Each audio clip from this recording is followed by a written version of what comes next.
నమస్తే, welcome to Nationalist Hub. Poll ground 2024 ప్రత్యేక చర్చకు స్వాగతం. 2024 సార్వత్రిక ఎన్నికల నేపథ్యంలో ఆయా రాష్ట్రాల్లో జరుగుతున్నటువంటి ఎన్నికల సరళి అండ్ అక్కడ ఉన్నటువంటి ఎజెండా, లేకపోతే ఆయా పార్టీలు చేస్తున్నటువంటి హామీలు, చేస్తున్న ప్రచార సరళి అండ్ క్యాండిడేట్స్ భవితవ్యానికి సంబంధించినటువంటి సమీకరణలు, ఇట్లాంటి అంశాల గురించి ఒక సమగ్రమైన పరిశోధనాత్మకమైనటువంటి గ్రాఫికల్ ప్రెజెంటేషన్తో మీ ముందుకు వస్తుంది Nationalist Hub. And poll ground 2024 ఈ ప్రత్యేక శీర్షిక ద్వారా ఒక్కో రాష్ట్రంలో ఆ దశల వారీగా జరుగుతున్న ఎన్నికలకు సంబంధించి మేము ఆయా రాష్ట్రాలకు సంబంధించిన పరిస్థితుల గురించి అనాలిసిస్ మీకు ఇవ్వబోతున్నాము. అండ్ సీనియర్ జర్నలిస్ట్ సురేష్ కొచాట్లి గారు ప్రస్తుతం నేషనలిస్ట్ హబ్ స్టూడియోలో ఉన్నారు. వారితో చర్చిద్దాం.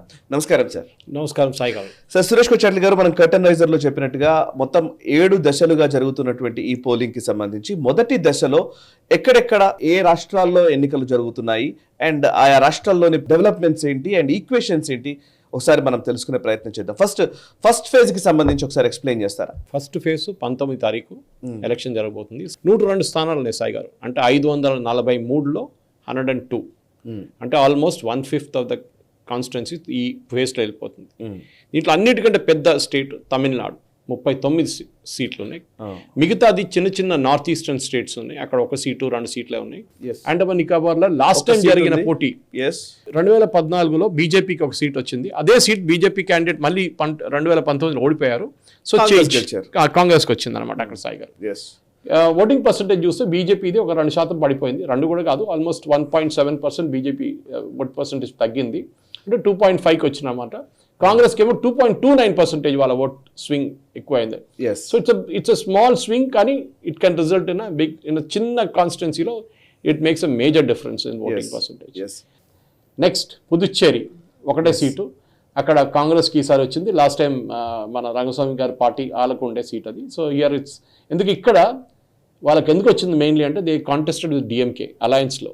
తమిళనాడులో ఉన్న అలయన్స్ పాండిచేరికి కూడా ట్రాన్స్ఫర్ అయింది, పుదుచ్చేరికి కూడా. సో దానికోసం వీళ్ళు చూస్తున్నారు. మీరు ఇలా ఓట్ పర్సెంటేజ్ చూడండి సాయి గారు, 26 నుంచి 56కి వెళ్ళింది. Almost 29.92 increase Congress vote share. ఎందుకంటే దీంట్లో డిఎంకే ఓట్స్ వచ్చినాయి. దీంట్లో ఒక డిఎంకే ఓట్స్ ఒక 50% అంటే ఒక 50% అంటే ఆల్మోస్ట్ 25% ఓటింగ్ వచ్చినప్పుడు ఈ నంబర్ 26 నుంచి 56కి పెరిగింది. ఇక్కడ వీళ్ళు తగ్గలేదు చూడండి, ఎక్కువ తగ్గలేదు. ఇక్కడ 34 to 31 వచ్చింది. కానీ డైరెక్ట్ పోటీ చేస్తే ఓడిపోతుండే. స్ప్లిట్ అవుతుంది, 3-way స్ప్లిట్, కాంగ్రెస్ డిఎంకే ఏఎన్ఆర్సీ. కానీ అది చేయకుండా డైరెక్ట్ వీళ్ళిద్దరు కలిసి పోటీ చేసినప్పుడు పొత్తుల వాళ్ళు గెలుచుకున్నారు. ఓకే, కానీ అన్నిటికంటే పెద్దది ఇది తమిళనాడు. 39 స్థానాల్లో జరగబోయే ఎలక్షన్లో, ఈ ఎలక్షన్లో 102 స్థానాల్లో అన్నిటికంటే పెద్ద చంక్ తమిళనాడు. ఇది మనకు చాలా వన్ థింగ్. ఇప్పుడు డిఎంకే అధికారంలో ఉన్న పార్టీ, ఏడిఎంకే అధికారాన్ని మొన్నటి వరకు కొనసాగించినటువంటి పార్టీ, ఇద్దరు స్టాల్ వాట్ లీడర్స్ ఎవరైతే ద్రవిడ రాజకీయాలని శాసించారో, కరుణానిధి అండ్ జయలలిత లేని ఎన్నికలు ఇవి. Correct sir. ఓకే, సో ఇప్పుడు వస్తున్న ఈ పార్లమెంట్ ఎలక్షన్స్ చాలా కీలకం కాబోతున్నాయి. తమిళనాడు భవితవ్యాన్ని మార్చేవి కావచ్చు కూడా. ఎందుకంటే అన్నామలై లేదా బీజేపీ కొంచెం సిగ్నిఫికెంట్గా సీట్లు సంపాదించగలిగితే తమిళనాడు ద్రవిడ రాజకీయాలే పూర్తిగా మారిపోతాయి. Correct. In fact Tamil Nadu is the 4th largest state in terms of number of seats. మనం చూసిన ఇప్పుడు ఉత్తరప్రదేశ్, మహారాష్ట్ర, వెస్ట్ బెంగాల్ తర్వాత Tamil Nadu is the 4th largest state. దానికోసం ఈ వీళ్ళకి మెజారిటీ అంటే వస్తున్న సౌత్ నుంచి ఈ మెజారిటీ బీజేపీకి అసలు సౌత్లో పట్టలేదని చెప్పేది ఒకటే స్టేట్లో. కేరళ అయితే ఉంది, కానీ కేరళలో 20 సీట్లు, తమిళనాడులో 39 సీట్లు. సో ఆల్మోస్ట్ మీరు 2 కలిపితే మీకు 59 స్థానాలు ఉన్నాయి సాయి గారు అక్కడ. సో న్యాచురల్లీ బీజేపీ కర్ణాటకలో పట్టుంది, వాళ్ళకి సీట్లు వస్తాయి. ఈసారి తెలంగాణలో వాళ్ళకి 4 సీట్లు వచ్చినాయి, ఆంధ్రాలో రాలేదు. ఈసారి బహుశా 1-2 సీట్లు పొత్తు ఉన్నాయి టీడీపీతో, రావచ్చు. కానీ మనం తమిళనాడు చూస్తే లాస్ట్ టైం ఏం జరిగింది? Last time it was a direct fight. BJP పొత్తు ఉండే, కానీ it was not a strong tie up. ఎందుకంటే జయలలిత లేని ఎలక్షన్ అసలు ఇంట్రెస్ట్ ఉండదు ఎవరికి అసలు. ఎందుకంటే తమిళనాడు అంటే సూపర్ స్టార్స్ అది మన ఎంజి రామచంద్రన్ టైం నుంచి జయలలిత నుంచి. అండ్ బెస్ట్ పార్ట్ ఇస్ వీళ్ళిద్దరూ they are not from Tamil Nadu. Even Karunanidhi also. Karunanidhi is from Andhra side actually. కానీ MG Ramachandran is a Malayali whose parents were settled in Ceylon. అప్పుడు సిలోన్లో అక్కడ రైల్వేస్ దాంట్లో పనిచేస్తుంది వాళ్ళు. He came in to the Tamil movie industry because తమిళనాడులో కోడంబాకం ఏరియాలో that was the famous for movie production ఇప్పుడు కూడా చాలా మటుకు మూవీ, కానీ ఎన్టీ రామారావు గారు వచ్చిన తర్వాత తెలుగు ఫిలిం ఇండస్ట్రీని ఇక్కడ తెప్పించుకున్నారు. ఇప్పుడు కేరళ ఫిలిం ఇండస్ట్రీ కూడా చాలా మటుకు ట్రివాండ్రం, కొచ్చిన్కి మూవ్ అయిపోయింది అనమాట. So this is the first election technically speaking. Jayalalithaa last time కూడా లేరు, కానీ ఈసారి అసలు లీడర్స్ లేకుండా నడుస్తున్న ఎలక్షన్ ఇది. అంటే ఒక స్టాలిన్ ఒకరు ఉన్నారు, కానీ is not that cinematic talent. వాళ్ళ ఫాదర్ స్క్రిప్ట్ రైటర్ ఉండే అన్ని పెద్ద పెద్ద పనులు చేస్తారు, అదన్నీ ఉంటుంది. కానీ ఈసారి ఇప్పుడు జరగబోయే ఎలక్షన్లో definitely we have to see how much. Last time 39 స్థానాల్లో సాయి గారు, అదే నేను చూస్తున్నాను, డేటా చూస్తున్నాను, 39 స్థానాల్లో 38 ఈ అలయన్స్ వాళ్ళు గెలిచారు, డిఎంకే లెడ్ అలయన్స్. దాంట్లో మనం చూస్తున్నాం. So we have to now move and see how they won and where they won. Okay, చాలా మటుకు 39 స్థానాల్లో 38 గెలిచిన దాంట్లో డిఎంకేకి వచ్చింది 24. ఓకే, డిఎంకేకి 24 ప్లస్ 24, అంటే దానికన్నా ముందు వాళ్ళకి ఒక్క స్థానం కూడా లేకుండే. So that is the major gain they had. బీజేపీకి ఒకటి ఉండే, అది కూడా పోయింది, Kanyakumari they last that. And కాంగ్రెస్కి 0 ఉన్నది. ఈ పొత్తు దానికోసం కాంగ్రెస్కి 8 సీట్లు వచ్చింది. ఒక్కసారి సార్, ఇప్పుడు 37 సీట్లు అంటే 39లో 2014లో ఏడీఎంకేకి 37 సీట్లు వచ్చాయి. జయలలిత అప్పుడు ముఖ్యమంత్రిగా ఉన్నారు, and Jayalalithaa and Modi combination నాకు గుర్తుంటే అసలు నాకు అడిగితే she was very close. And Gujarat riots కొంచెం చాలా కష్టాల్లో ఉన్న టైంలో కూడా, మోదీ కష్టాల్లో ఉన్నప్పుడు కూడా జయలలిత వాయిస్ పాజిటివ్ గా ఇచ్చింది అని చెప్తుంటారు. కరెక్ట్. డిఎంకే వాళ్ళు ఆమెని టార్గెట్ ఎందుకు చేశారంటే she was considered a Brahmin. She was from Karnataka technically, కానీ మైసూర్ నుంచి, but she was a Brahmin technically speaking. So ఆమెను టార్గెట్ చేశారు దాంతో. కానీ ఎక్కువ టార్గెట్ చేయలేకపోయారు, ఎందుకంటే she has a huge popularity, లేదని చెప్పలేదు. కరెక్ట్. సో ఆమె చనిపోయిన తర్వాతనే ఇప్పుడు కూడా 37 వచ్చినాయంటే, అంటే మోదీ హవాలో, అంటే మోదీ ఒకవైపు మోదీ, ఇంకోవైపు జయలలిత ఉన్న టైంలో 39లో 37 వచ్చేసాయి. 37 వచ్చాయి. ఎప్పుడు జరగలేదు ఇట్లా, ఎప్పుడు జరగలేదు. అబ్సల్యూట్ స్వీప్ అది. సో ఈసారి కూడా DMK 7 Congress and plus 7 other regional parties పోటీ చేస్తున్నారు. 22 స్థానాల్లో పోటీ చేస్తున్నారు ఈసారి. So last time they contested 24, this time they given up seats. Okay, 2 సీట్లు గివ్ అప్ చేశారు. 22 ఇప్పుడు పోటీ చేస్తుంది. 22 Congress 9. From 8 they gone up to 9 seats. CPM 2, CPI 2, అది వాళ్ళకి ఇచ్చిన సీట్లే. ఇండియన్ యూనియన్ ముస్లిం లీగ్ 1, విడుదై చిరుతగల్ కచ్చి వాళ్ళకి 2, మరొకరొచ్చి ద్రావిడ మున్నిట్ర కழகம் వాళ్ళకు 1 సీటు. అది కాకుండా కొంగనాడు మక్కల్ దేశే కచ్చి, దట్ ఇస్ కేఎండికే, వాళ్ళ క్యాండిడేట్ ఏమో they will contest on CPM, sorry మన DMK flag symbol, rising sun సింబల్లో పోటీ చేస్తారు. సో అది డిఎంకే స్టోరీ. ఏఐడిఎంకేకి వస్తే, ఏఐడిఎంకే ఈసారి చాలా వీక్ వికెట్లో ఉన్నారు. అసెంబ్లీలో మంచిగా పర్ఫామ్ చేశారు అసెంబ్లీ ఎలక్షన్, కానీ లాస్ట్ లోక్సభ ఎలక్షన్లో మొత్తం వైపౌట్ అయిపోయారు. ఈసారి ఏం చేయబోతున్నారు?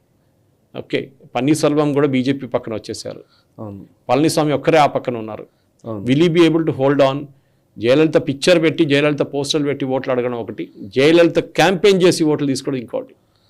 ఆమె వెల్ఫేర్ స్కీమ్స్ అంటే మన అందరూ తెలుసు, టెలివిజన్ సెట్లు, మిక్సీలు, గ్రైండర్లు అన్ని ఇచ్చారు ఆమె. That became a cult feeling అక్కడ ఆమె జయలలితతో.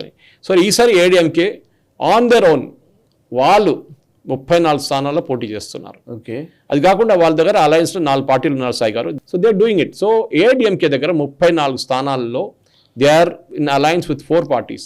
దేశీయ మురుపోకు ద్రావిడ కழகம் వాళ్ళు 5 సీట్లు పోటీ చేస్తున్నారు. అడిషనలీ పుదియ తమిళగం వాళ్ళు 1 seat. Social democratic party of India SDPI AIADMK symbol మీద పోటీ చేస్తున్నారు. ఓకే, సో పిఎఫ్ఐ రాజకీయ విభాగమైన ఎస్డిపిఐ ఏఐడిఎంకే కలిసి ఆలోచించండి. Jayalalithaa if she was alive she would have kicked this fellow out, Palaniswami. ఈ ముస్లిమ్స్ ఓటు కోసం, ముస్లిం ఓట్లు తీసుకోవడానికి వీళ్ళు చేసిన గేమ్ ఇది. ఏఐడిఎంకే వస్తుంది అనుకుంటున్నాను, రాదు అది చాలా మటుకు. ఎస్డిపిఐకి అంత సపోర్ట్ తమిళనాడులో లేదు, కొన్ని పాకెట్స్లో ఉన్నాయి, కోయంబత్తూరు లాంటి ప్లేసెస్లో వాళ్ళకి సపోర్ట్ ఉంది. మనం చూసాం ఈసారి కూడా చెన్నైలో జరిగిన bomb blast was actually planned and carried out from Tamil Nadu. Shobha Karandlaje ఈ స్టేట్మెంట్ ఇచ్చినప్పుడు యూనియన్ మినిస్ట్రీ ఏం గొడవ చేశారు, అందరు వచ్చి ఆమె ఎందుకు తమిళన్ వాళ్ళ పేరు తీసుకున్నారు అది ఇది అని చెప్పి చాలా గొడవ చేశారు. కానీ finally NIA has arrested the fellow and he fellow they are from Tamil Nadu. Of course they were arrested in West Bengal, అది ఇంకోటి. సో తమిళనాడులో చాలా మట్టుకు ఈ ఏం చెప్తారు, మన టెర్రర్ గ్రూప్స్ చాలా ఆపరేట్ చేస్తున్నారు. మనకు గుర్తుంది అద్వానీ గారు ఒక ర్యాలీలో when he was leading the campaign for BJP at that time, ఆ టైంలో జరిగిన ఆయన మీద జరిగిన అటాక్, ఆయన వచ్చే ముందు జరిగిన అటాక్లో 56 మంది చనిపోయారు. Okay. That was a big blow for India ఆ టైంలో. కానీ దాని తర్వాత ఇవాళ దాకా చిన్న ఇన్సిడెంట్ జరిగింది, కానీ NIA has been able to prevent a lot of such incidents, Sai గారు. సో SDPI తో ఎందుకు టైప్ పెట్టుకున్నారు, that is a big question. కానీ let us look at BJP now. Annamalai, under Annamalai BJP వాళ్ళ స్ట్రాటజీ ఏంటి? అందరు అంటారు బీజేపీ 5 సీట్లు గెలుస్తారు, 10 సీట్లు. I don't think so, possibility లేదు. బీజేపీకి టైం పడుతుంది. కానీ ఇప్పుడున్న 3% ఓట్ పర్సంటేజ్ చూసి బీజేపీ అక్కడి నుంచి బీజేపీ క్యాన్ గ్రో. అది Annamalai. Even double digit BJP vote share వస్తే it's a great thing for BJP. Correct. Annamalai చేసిన ఎన్మక్కల్ ఆ పాదయాత్ర, అది కాకుండా ఆయన ఓన్ పర్సనల్ కరిష్మా, కోయంబత్తూరు నుంచి పోటీ చేయడం, that has added a lot. ఆయన గెలుస్తారా లేదో ఇట్స్ డిఫరెంట్ బాల్ గేమ్. ఎందుకంటే వీరిద్దరు కలిసి ఓట్ ట్రాన్స్ఫర్ చేస్తారు, కేరళలో చేసినట్ల. అక్కడ CPM కాంగ్రెస్ కలిసి బీజేపీని ఓడిపియాలంటే ఒకరికి ఓటేసుకుంటారు, ఇంకో కాన్స్టిట్యూషన్ ఇంకొకరికి ఓటేసుకుంటారు. త్రిశూర్, పాలక్కాడ్ అన్ని ప్లేసెస్ జరిగింది అది. కానీ Annamalai I think has made a mark. ప్రధానమంత్రి గారు కూడా చాలా మట్టుకు మనం చూసాం, చాలా సపోర్ట్ చేస్తున్నారు అసలు యాక్చువల్లీ. అక్కడ ఈ మెయిన్లీ డిఎంకేది బీజేపీ వ్యతిరేకత ఏంటంటే, మేము రూపాయి ఇస్తే మాకు 29 పైసలు వస్తున్నాయని చెప్పి. And Annamalai gave a very beautiful counter. అది మన ఇక్కడ తెలంగాణ బీజేపీ లీడర్స్ చేయలేకపోయారు. అది స్టేట్మెంట్ టు స్టేట్మెంట్ ఇచ్చారు ఆయన, కరెక్ట్ పాయింట్ టు పాయింట్. మీరు రూపాయి ఇస్తే మీకు రూపాయి 29 కన్నా ఎక్కువ వచ్చినాయి మీకు అని చెప్తున్నారు. మీతో 29 వచ్చిందని చెప్పారు కదా. నేషనల్ హైవేస్ వేశారు, పోర్ట్స్ డెవలప్ చేశారు, roads develop, interior rural roads develop చేశారు, హెల్త్ కేర్ సిస్టమ్స్ పెట్టారు. దీనికన్నా డబ్బులు ఎవరు ఇచ్చారని అడిగారు Annamalai. And with facts and figures మాట్లాడుతూ చూపించారు దట్ స్టాలిన్ ఈ గేమ్ ఆడుతున్నారు చూడండి, this is a big fake game అని చూపించారు చాలా మటుకు. అదే కాకుండా నీట్ ఎగ్జామ్, నాకు అర్థం కాదు సాయి గారు, నీట్ ఎగ్జామ్ ఎందుకు వ్యతిరేకిస్తారు తమిళనాడులో? మిగతా ఏ స్టేట్ నీట్ ఎగ్జామ్కి, MBBS ఎగ్జామ్కి వ్యతిరేకత లేదు ఎందుకు? Because Tamil Nadu has a maximum number of medical colleges. ఆ మెడికల్ షేర్ చేసుకోవాల్సి అన్ని medical college private sector. Correct. ఆ ప్రైవేట్ సెక్టర్లో ఉన్న అన్ని పొలిటీషియన్స్ దగ్గర ఉన్నాయి. కోట్లు ఒక్కొక్క సీట్లో ₹1 తీసుకుంటారు. ఆలోచించండి, 200-300 సీట్లకి డబ్బులు ఉండే వాళ్ళ దగ్గర అంతా సడన్గా డబ్బులు మొత్తం పోయినాయి. సో దానికోసం ఇప్పుడు కూడా తమిళనాడు స్టూడెంట్స్ సూసైడ్ చేసుకుంటున్నారు. తమిళనాడు స్టూడెంట్స్ కాంపీట్ చేయకపోతే మీరు ట్రైనింగ్ పెట్టండి సార్, మీరు యూ స్టార్ట్ కోచింగ్ క్లాసెస్. మిగతా ఇన్ని స్టేట్స్ ఉన్నారు కదా, ఎక్కడ ఎవరికి ఏం ప్రాబ్లం లేదు. మీ తమిళనాడులో మాత్రం ఎందుకు ఈ ప్రాబ్లం వచ్చింది? తమిళనాడులో తమిళ ఎగ్జామ్ అది కూడా రాసుకోండి అని చెప్పారు, అప్పుడు కూడా కాదు. ఫస్ట్ ఎక్స్క్యూజ్ అదే ఉండే కదా, ఇది వీళ్ళకి తమిళ్ రాదు, సో తమిళ్ రానప్పుడు ఏం చేస్తారని చెప్పి పెద్ద గొడవ చేశారు వీళ్ళు. So I think that point has come to a case where very well taken by Annamalai.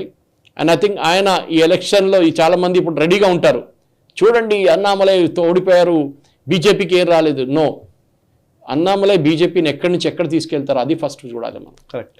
ఎందుకంటే ఎక్కడ లేని 20 సంవత్సరాల ముందు BJP was nowhere in Karnataka. Today BJP is something in Karnataka. తెలంగాణలో బీజేపీకి ఒక్క లోక్సభ సీట్ ముందు ఉండే, సికింద్రాబాద్ వస్తుండే అప్పుడప్పుడు. కానీ ఈసారి 4 సీట్లు వచ్చాయి 2019లో. 8 అసెంబ్లీ సెగ్మెంట్స్ ఎప్పుడు దాకా రాలేదు. అది టీడీపీతో పొత్తున్నప్పుడు అక్కడిక్కడ కొన్ని సీట్లు వస్తాయి, కానీ అది కూడా ఎక్కువ లేదు. అది ఉమ్మడి ఆంధ్రప్రదేశ్లో కలిపి. So we have to see how Annamalai is building up this party for the future. So definitely మనం చూడాల్సింది ఈసారి జరగబోయే ఎలక్షన్లో how much of AIDMK will disappear అని. అది చాలా ఇంపార్టెంట్ సాయి గారు. అసెంబ్లీలో చూస్తే మీరు అందకన్నది కరెక్ట్ యాక్చువల్. Correct sir. ఇప్పుడు AIDMK ఎంత తన ఓట్లని కోల్పోతుందో అంత బీజేపీ ఎదుగుతుంది, అంతే కదా మీరు ఈసారి అసెంబ్లీలో 2021 అసెంబ్లీలో DMK AIDMK మధ్య వ్యత్యాసం చాలా సీరియస్ గానే ఉంది. కరెక్ట్ కదా. కరెక్ట్. 133 నుంచి 66 హాఫ్. సో 68 సీట్స్ కోల్పోయింది. కానీ ఓట్ పర్సెంటేజ్ చూడండి సాయి గారు, ఓట్ పర్సెంటేజ్ జస్ట్ 4%, 5% మాత్రమే. ఎందుకంటే అసెంబ్లీలో చిన్న మార్జిన్స్ ఓడిపోతారు. అసెంబ్లీ ఎప్పుడు అంతే. కరెక్ట్. అంతే. కానీ BJP should increase this 2.6 to minimum ఒక 11 to 12 to 15%. సో 2.6% నుంచి 11 to 12%, 15% అసెంబ్లీ ఎలక్షన్ లో BJP can on its own. మొన్న అన్నామలై చెప్తున్నారు, ఏదో కాంక్లేవ్ లో చెప్తున్నారు, యాజ్ ఆఫ్ నౌ ఈ రోజు మేము 20% లో మేము ఖచ్చితంగా వస్తామని చెప్తున్నారు. ఆయన కాన్ఫిడెన్స్ 30% పైన. ఎందుకంటే లోక్సభ సీట్లు ఏమవుతుందండి సాయి గారు, పర్సంటేజ్ ఎక్కువ ఉంటుంది ఎప్పుడు. ఎందుకంటే ఇప్పుడు మల్కాజిగిరి లాగా సీట్ తీసుకోండి, 37 లక్షలు ఒక దాంట్లో ఎక్కువ వస్తుంది. సో న్యాచురల్లీ అసెంబ్లీలో దానికోసం తక్కువ మార్జిన్స్ చూస్తున్నాం, లోక్సభలో ఎక్కువ మార్జిన్స్ ఉంటుంది. Size of the population is more. 25 లక్షలు 26 లక్షలు ఒక కాన్స్టిట్యున్సీలో. సో న్యాచురల్లీ ఆ టైం ఉంటుంది వాళ్ళకి. కానీ నాది ఎందుకంటే నాకు ఒక్కొక్కసారి అనిపిస్తుంది, డిడ్ అన్నామలై కమ్ లేట్?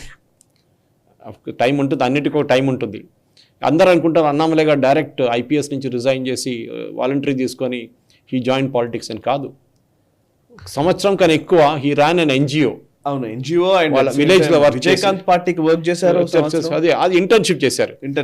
కానీ అది కాకుండా హీ స్టార్టెడ్ అన్ ఎన్జిఓ సొసైటీని సర్వ్ చేయడానికి. అది చేస్తూ చేస్తూ అమిత్ షా మోదీ గారు అటెన్షన్కి వచ్చారు. ఆయన వాళ్ళు అన్నామలై గారిని తీసుకున్నారు. అండ్ దాస్ ఇంగ్లీష్లో చెప్తారు, as they say rest is history అని చెప్తారు. టు అండర్స్టాండ్ ఇక్కడ ఈ స్టేట్లో, ఎందుకంటే 39 సీట్లున్న 4th largest state in terms of seats. Delimitation తగ్గుతుందో ఎక్కువ అవుతుందో చెప్పలేం, కానీ నెక్స్ట్ లోక్సభకు వచ్చిన సీట్లు పెరుగుతుందని చెప్తున్నారు, 800 అవుతుందని చెప్తున్నారు డీలిమిటేషన్ తర్వాత. కానీ BJP should set it site, ఎందుకంటే అక్కడ క్యాస్ట్ బేస్డ్ ఓటింగ్ చాలా ఎక్కువ ఉంటుంది. సాయి గారు కరుణానిధికి ఇంకో కొడుకున్నాడు, అది ఎవరు పట్టాలగిరి. అలగిరి ఎక్కడ ఉన్నాడు? అసలు ఎక్కడ ఉన్నాడు? రిలగేట్ అయిపోయాడు. ఎందుకంటే ఆయన 2 పెళ్ళాములు ఉండే, so naturally he had more then 1 child in each one. And then he has another daughter Kanimozhi. So ఆమెని కూడా వీళ్ళు పక్కన పెట్టేశారు. స్టేట్ పాలిటిక్స్లో కాలు పెట్టనియరు. అక్కడ స్టాలిన్ కొడుకు, కరుణానిధి స్టాలిన్ కొడుకు, దాని స్టాలిన్ కొడుకు తర్వాత ఆయన కొడుకు, ఇట్లనే వస్తారు. కానీ కనిమొഴിని పక్కన పెట్టారు. ఇక్కడ మన కవితని చూసాం చూడండి, అదే గేమ్ అక్కడ నడుస్తుంది. సుప్రియ సూలేని పక్కన పెట్టారా, అదే చేశారు మహారాష్ట్రలో కూడా. సో వీళ్ళందరూ ఉమెన్స్ ఎంపవర్మెంట్ గురించి మాట్లాడతారు. కానీ this is the important lesson for BJP, that తమిళనాడులో చేసిన strategy BJP should adopt in states where they are very weak. త్రిపురలో జరిగింది, ఆల్రెడీ అయిపోయింది. Next BJP should replace is Bihar. ఎందుకంటే ఈ ఎలక్షన్ తర్వాత నితీష్ కుమార్ ఉండడు. ఈ ఎలక్షన్ తర్వాత ఏఐడిఎంకే పోతుంది. BJP should occupy the opposition space in Tamil Nadu. That should be the strategy. BJP should occupy the opposition space in Telangana. Revanth Reddy ఫ్రీగా మీకు పనిచేసిస్తున్నాడు బీజేపీకి, బీఆర్ఎస్ని డిస్ట్రాయ్ చేసుకుంటా, సుపారీ తీసుకున్నట్ల. సో ఆ స్పేస్ వీళ్ళు ఆక్యుపై చేసుకోవాలి. దానికి కొంచెం అగ్రెషన్ ఉండాలి. ఐ థింక్ ఆ అగ్రెషన్, ఆ క్లారిటీ, మీరు అన్నామలై చూడండి, ఎన్ని ఇంటర్వ్యూలు చూడండి సాయి గారు, కానీ clarity of thought is super. English బాగా మాట్లాడతాడు. Okay, he has a smattering knowledge of Hindi. అవును, and he speaks very good Tamil. So ఈ అన్ని చూసుకున్నప్పుడు లీడర్ ఇన్ ద మేకింగ్. దానికోసం అందరూ మోదీ గారి గురించి మాట్లాడుతున్నారు. మోదీ గారు అక్కడ వెళ్ళినప్పుడు చూడండి, అన్నామలైతో మాట్లాడుతున్నారు, ఫ్యూచర్ ప్రైమ్ మినిస్టర్ అని చెప్తున్నారు. ఈ got age on his side, is only 40+, 30. ఇంకా చాలా ఉన్నాయి. 20 సంవత్సరాల తర్వాత ఎక్కడికి వెళ్తారో, ఏ స్టేజ్లో ఉంటారో మనం చెప్పలేము. కానీ ఓ లీడర్షిప్ మెటీరియల్ అనేది అన్నామలైలో ఉంది. And that I think will come very crucial in this election, the first phase which మనం ఈరోజు అనలైజ్ చేసిన దాంట్లో. కరెక్ట్.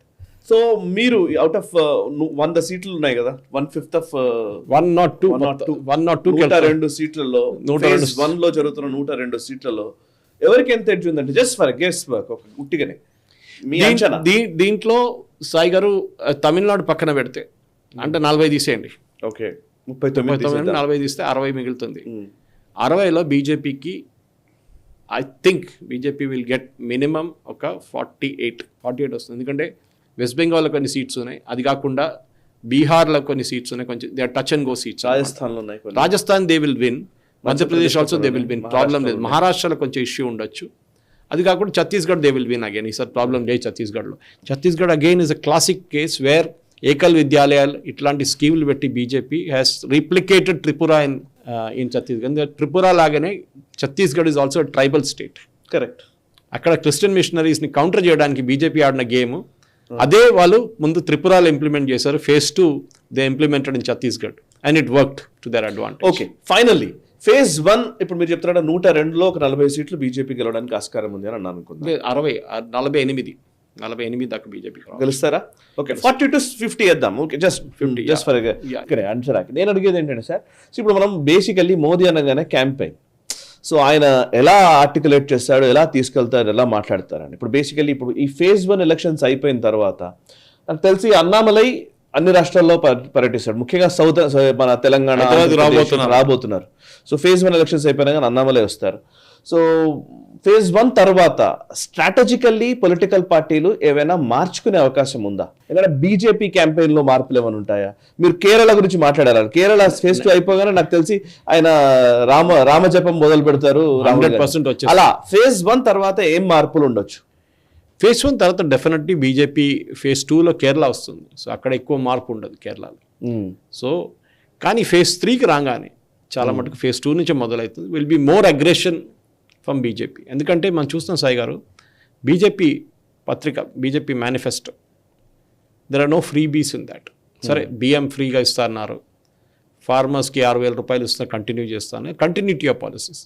కానీ చాలా మట్టుకు బీజేపీ 2019 ఉన్న మేనిఫెస్టోలో అన్నీ ఫుల్ఫిల్ చేశారు. ఒకటే ఐటమ్ డ్రాప్ చేశారు, NRC, national register of citizens. అది ఎందుకు డ్రాప్ చేశారో తెలియదు, కానీ బహుశా ఏమైనా రీజన్స్ ఉండొచ్చు. ఎందుకంటే అస్సాంలో పెద్ద ప్రాబ్లం అయింది ఎన్ఆర్సీ వచ్చినప్పుడు. కానీ ఫస్ట్ యూసీసీ అయితే ఇంప్లిమెంట్ చేస్తా అంటున్నారు. ఎన్ఆర్సీ తర్వాత కాదు, ఫస్ట్ యూసీసీ ఇంప్లిమెంట్ చేసిన తర్వాత ఎన్ఆర్సీ ఏంటి, నేషనల్ రిజిస్టర్ ఆఫ్ సిటిజన్స్. అంటే మీరు భారతదేశం సిటిజనా ఒరిజినల్లీ కాదా అని ఐడెంటిఫై చేయడానికి మీ ద్వారా, అది మనకి తెలంగాణ కానీ ఇట్లాంటి స్టేట్స్లో ప్రాబ్లం లేదు. ఈ ప్రాబ్లం ఉందంతా నార్త్ ఈస్టర్న్ స్టేట్స్లో, చాలా మటుకు వెస్ట్ బెంగాల్లో. సో అక్కడ డెఫినెట్లీ అసలు ఆల్రెడీ అస్సాంలో అయిపోయింది ఎన్ఆర్సీ. 17 లక్షల మంది నాన్ సిటిజన్స్ అని తెలుసుకున్నారు. వాళ్ళకి మళ్ళీ ఛాన్స్ ఇచ్చారు అపీల్ చేయడానికి. డిటెన్షన్ సెంటర్ స్టార్ట్ చేశారు. ఈ డిటెన్షన్ సెంటర్లో వీళ్ళు వేసేస్తారు. మన దగ్గర రోహింగ్యాలు ఉన్నారు కదా, తిరుగుతున్నారు కదా ఇక్కడ, వాళ్ళు ఏం చేయాలి మనం? డెఫినెట్లీ ఎన్ఆర్సీ కావాల్సింది. కానీ బీజేపీ తరఫు నుంచి నేను అనుకుంటే సాయి గారు, మోదీ గారు చెప్పారు కూడా, నెక్స్ట్ 100 days అంటే ఫస్ట్ రాగానే 100 రోజులు అవును BJP will go all out to implement economic policies. చాలా మంది వెల్ఫేర్ పాలసీస్ ఉంటుంది, అది కంటిన్యూటీ అది. కానీ I think he's going more towards economic. ఎందుకంటే 3rd లార్జెస్ట్ ఎకానమీ చేయాలంటే BJP has to work really hard, government has to work really hard. BJP అని చెప్పలేము మనం. అది దానికోసం మేనిఫెస్టో కమిటీలో even Nirmala Sitharaman ji was there. Rajnath Singh was the head, but Nirmala Sitharaman ji was there. And that continuity of policy, confidence చూడండి సాయి గారు.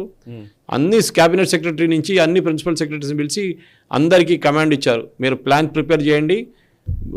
June 6 counting చేయగానే ఒక 5 రోజుల తర్వాత స్వేరింగ్ అని ఉంటుంది. దాని తర్వాత ఇమ్మీడియట్ 100 days. ఓకే, అంటే జూలై, ఆగస్ట్, సెప్టెంబర్ 15th దాకా BJP will implement, or NDA government will implement some of the major changes. ఇప్పుడు చిన్న ఒక చేంజ్ చాలామంది యాక్చువల్లీ అది నోటీస్ చేయలేదు. 70 సంవత్సరాల కన్నా పైన ఉన్న వయసులో ఉన్న వాళ్ళకి ఫ్రీగా ఉచితంగా, ఇది మన ఆయుష్మాన్ భారత్ కింద తీసుకున్నారు 5 లక్షల్లో, 5 lakhs per year. చాలామంది నాకు ఫోన్ చేసి దీంట్లో ఏమైనా ఫైన్ ప్రింట్ ఉంటుంది కదా, వైట్ రేషన్ కార్డులు, ఆ రేషన్ కార్డు అని చెప్పాను. లేదు, వైట్ రేషన్ కార్డు వాళ్ళకి ఆల్రెడీ ఉంది. ఓకే, అది ఒక్కొక్క పేరులో ఒక్కొక్క స్టేట్లో ఉంది. మన దగ్గర ఆరోగ్యశ్రీ అని పెట్టుకున్నారు. కేరళలో ముందు ఇంకోది ఉండే, అక్కడ ఆయుష్మాన్ భారత్ అయింది. నార్త్ ఇండియాలో ఆయుష్మాన్ భారత్, యూపీలో అంతా. కానీ ప్రాబ్లం ఎక్కడ వస్తుందంటే సాయి గారు, as you grow older, insurance, ఇప్పుడు నేను సఫర్ చేస్తున్నాను, I'm 61, to get a health insurance చాలా కాస్ట్లీ. ఒక 68,000 to 70,000 కట్టాల్సి వస్తుంది ప్రీమియం పర్ ఇయర్. కడుతున్నాను నేను. So but how many people can afford it? అది క్వశ్చన్. కరెక్ట్. పేదోళ్ళు ఉన్నప్పుడు పేదోళ్ళకి ఏదో ఉంటుంది, కానీ ఒక మిడిల్ క్లాస్ సఫర్ అవుతారు. ఒక హెల్త్ కేర్, నేను దీనికంటే ముందు పెద్ద హెల్త్ కేర్ చైన్లో వర్క్ చేశాను. వీ హావ్ సీన్ మ్యాక్సిమం ఇండియాలో బ్యాంక్రప్సీ, ఫ్యామిలీ మొత్తం సేవింగ్స్ కొట్టుకుపోతుంది. ఒకటే రీజన్, ఏదైనా ఒక డిసీజ్ వస్తే ఆ ఫ్యామిలీ దగ్గర ఉన్న సేవింగ్స్ మొత్తం పోతుంది సాయి గారు. అది ఇప్పుడు పిల్లల మీద పడ్డది. వాళ్ళ పేరెంట్స్ చూసుకోవాలి. Definitely that they have the responsibility to take care of the parents. కానీ వాళ్ళు కూడా పాపం ఎన్ని రోజులని ప్రీమియం కడతారు. వాళ్ళు ఇన్కమ్ ట్యాక్స్ బెనిఫిట్ ఉంది, అది ఉందని తీసుకుంటారు, మెడిక్లెయిమ్ అట్లాంటి దాంట్లో. కానీ there should be a position, మన ఒక వెల్ఫేర్ స్టేట్కి మూవ్ అవుతున్నప్పుడు elderly 70 years and above, I think it's a great step. ఎందుకంటే సరే దీంట్లో కొన్ని టర్మ్స్ అండ్ కండిషన్స్ ఉండొచ్చు. ఏంటంటే ఫర్ ఎగ్జాంపుల్ CGHSలో ఉన్న వాళ్ళకి ఆల్రెడీ వాళ్ళకి కవరేజ్ ఉంది, సో వాళ్ళకి ఇవ్వక్కర్లేదు. అగైన్ ఆర్మీ సర్వీసెస్ దాంట్లో వాళ్ళ దగ్గర ఉంటుంది. రైల్వేస్లో they are already covered under that, వాళ్ళ స్కీమ్. సో బహుశా కొంచెం అక్కడిక్కడ చేంజెస్ ఉంటుంది, కానీ majority of the population, those specially the middle class, ఎందుకంటే డబ్బులు ఉన్నవాడికి ప్రాబ్లం లేదు, డబ్బులు లేని వాళ్ళు మిడిల్ క్లాస్ అక్కడ లేదు ఇక్కడ లేని కొట్టుకుంటారు వాళ్ళు. వాళ్ళ కోసం I think this a big relief. ఈ 70 సంవత్సరాల కన్నా ఎక్కువ ఉన్న వయసులో ఉన్న వాళ్ళకి ఈ పాలసీ ఇవ్వడం, ఈ హెల్త్ కేర్ ఇన్సూరెన్స్ 5 లక్షలు ప్రతి సంవత్సరం ఇవ్వడం, I think it's a big affair. And Modi గారికి అదొక, ఎందుకంటే ముస్లింలు ఒక్కరే ఓట్ చేయరు, వాళ్ళ పిల్లలు కూడా ఓట్ చేస్తారు. కరెక్ట్. ఎందుకంటే మా మీద ఉన్న భారం తగ్గింది కదా అని చెప్పేసి, అది చాలా ఇంపార్టెంట్ సాయి గారు. Right sir. And thank you very much Suresh Kochati గారు. Thanks a lot. సో ఈ సిరీస్ కంటిన్యూ చేద్దాం, ఇంకా చాలా ఇన్ఫర్మేషన్ నిజంగా చెప్పాల్సింది ఉంది. Thank you very much. Phase 2 వస్తుంది, అది నెక్స్ట్ అనలైజ్ చేయాలి. ఎస్ యా, చూసారు కదా, ఇది పోల్ గ్రౌండ్ 2024 ఎపిసోడ్. అండ్ ఫేజ్ 1లో ఉన్నటువంటి ఎలక్షన్స్ కి సంబంధించి ఆయా రాష్ట్రాల్లో ఉన్నటువంటి పరిణామాలు, ఈక్వేషన్స్, నంబర్స్ అవన్నీ మీరు చూసారు కదా.